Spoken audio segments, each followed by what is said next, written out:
A lot of viewers have asked me, hey Daniel, is it possible to do the fast forward effect in Filmora? Not only is it possible, but I'll show you how to do it. But first, let me tell you about the time that I was hanging out with Matt Geelan in and the waitress says, "Sir, you can't bring that donkey in here." So there we were in a 72 Dodge Dart with Steven Spielberg, the waitress from Denny's, and a half a bottle of Jack Daniels. And then Matt looks at Spielberg and says, "These brownies seem a little moist." And that's why neither one of us are legally allowed to cross into Canada anymore. If you want to learn how to pull off this effect in Filmora9, stick around, I'll show you how. Hey, that's my line. Hit the subscribe button and click the notification bell to be part of the conversation. This was actually a fairly easy effect to pull off. The first thing I did was I filmed myself talking for an extended period of time, sometimes making sense and sometimes making no sense whatsoever. But there were areas in here that I knew I wanted to keep, so what I did was I just scrolled past the stuff that I didn't want to keep, and when I got to the areas where I knew I wanted to use a line, I split the footage at that point, captured the line, and then split the footage again. I did this through this section of footage that I had and separated the areas that I wanted to keep from the areas I wanted to fast forward through.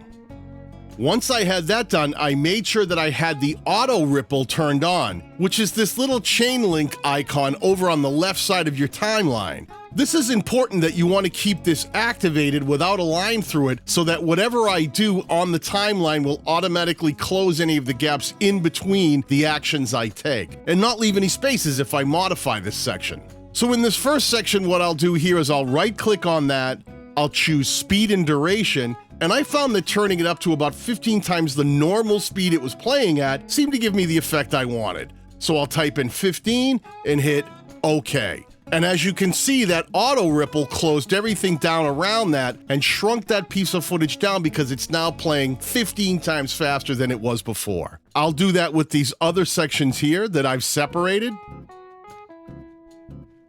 Let me stretch my timeline out, and you'll see that I have these sections that are now fast forwarded through and then sections that are kept at the normal speed. Let me render this quickly.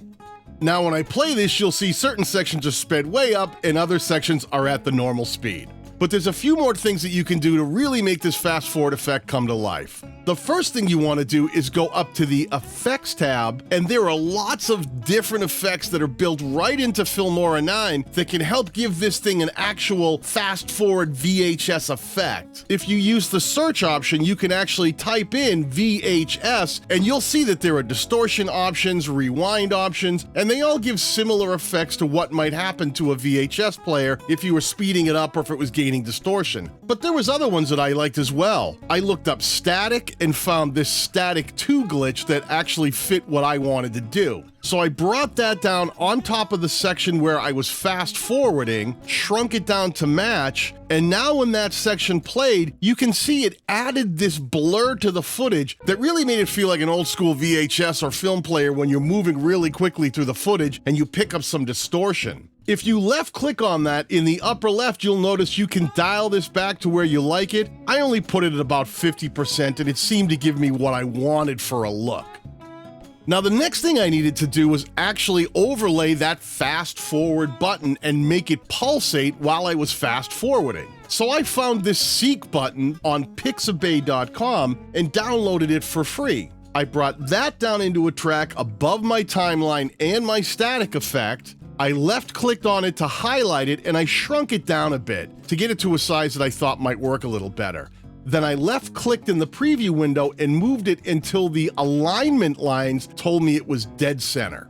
Now, I didn't want it to block my face, so by left-clicking on it and looking in the upper left, I clicked on the compositing tab, and I dialed that back to about 50%.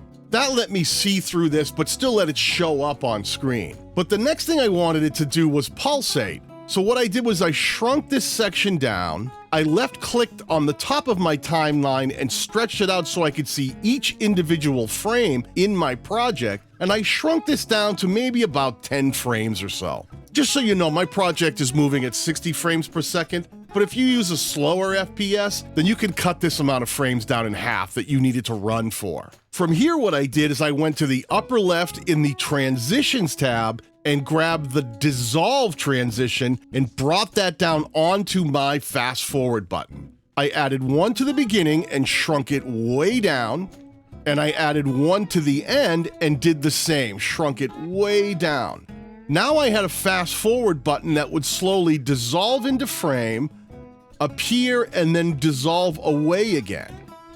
By right-clicking on that and choosing Copy, I've now copied this entire Fast Forward button with the compositing settings and the two dissolves on either end. I skipped ahead one frame just to leave a little blank space between them, made sure I had this track selected, right-clicked, and chose Paste. I did the same thing for the length of this particular Fast Forward section, skipping a frame and choosing Paste, until I had covered this entire Fast Forward section.